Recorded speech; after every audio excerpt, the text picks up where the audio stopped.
Bonsoir.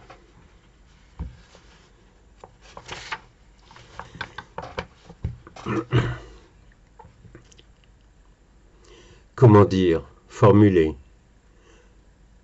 Comment? Tout d'abord, il y a son regard, non, ses yeux. Ses doigts touchent son menton, en signe peut-être, ou pas, d'interrogation. Ses cheveux lisses et noirs sont plaqués en arrière. Elle est de 3/4 et me regarde. Enfin, je le crois. Imagine, l'aimerait tant. Mais peut-être ou pas, peut-être ne me voit-elle pas, ou m'ignore-t-elle. Enfin, peu importe. Moi, je la vois, la regarde, je la regarde me regarder. Enfin, oui, j'aime m'en convaincre. Elle me regarde et son regard, ses yeux. Oui, ses yeux. Son regard en coin, un brin timide, un peu malicieux, ses yeux. Son regard, son regard. Tout pour moi, oui, je le crois. Oh, pardon, je n'ai pas parlé, pas osé dire, écrire, parler de sa bouche, de ses lèvres, douces, fines, épaisses, larges et tendres. Couleur cerise, cerise au goût d'abricot peut-être, ses lèvres, ses jolies lèvres. Impossible de dire, d'en parler, tant que je ne les aurais pas goûtées.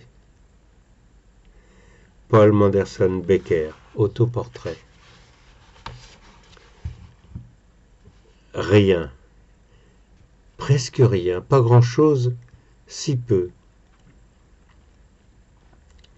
Une simple barque, une barque en bois, un peu vieille, mais quand même, jolie.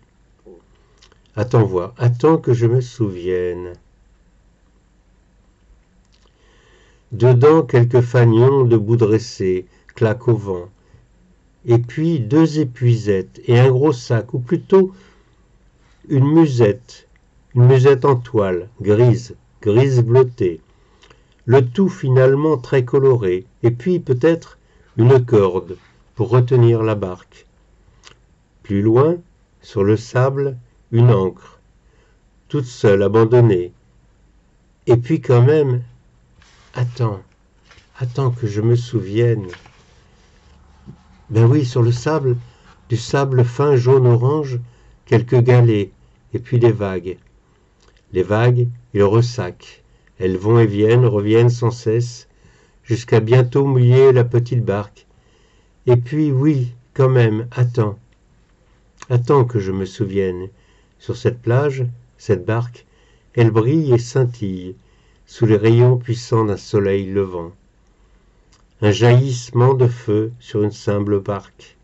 Petite barque sur une plage, des vagues, simplement des vagues, une plage et un soleil, un grand soleil, une immense roue de feu, rouge-orange, flamboyante.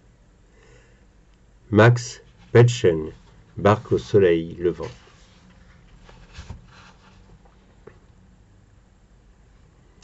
Vert. Tout est vert chez Opère. Tout est vert dans ce compartiment. Tout. Non, pas tout. Bien sûr que pas tout.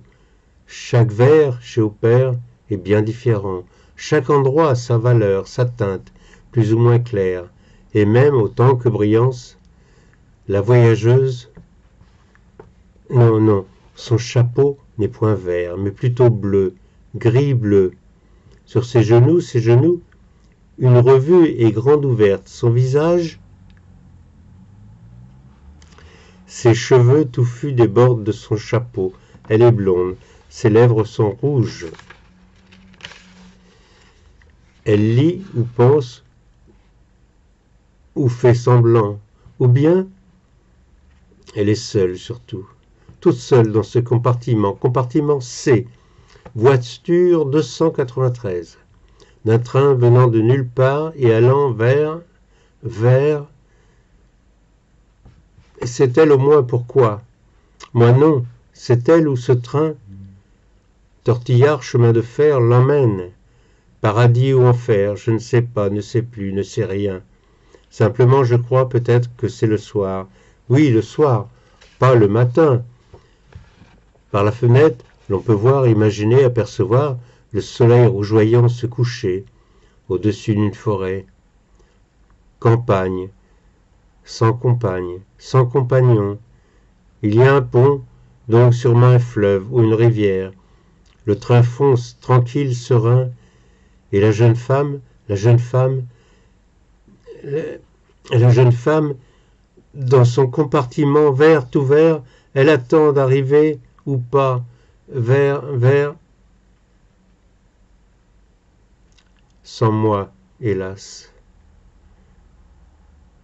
Edward Hopper, compartiment C.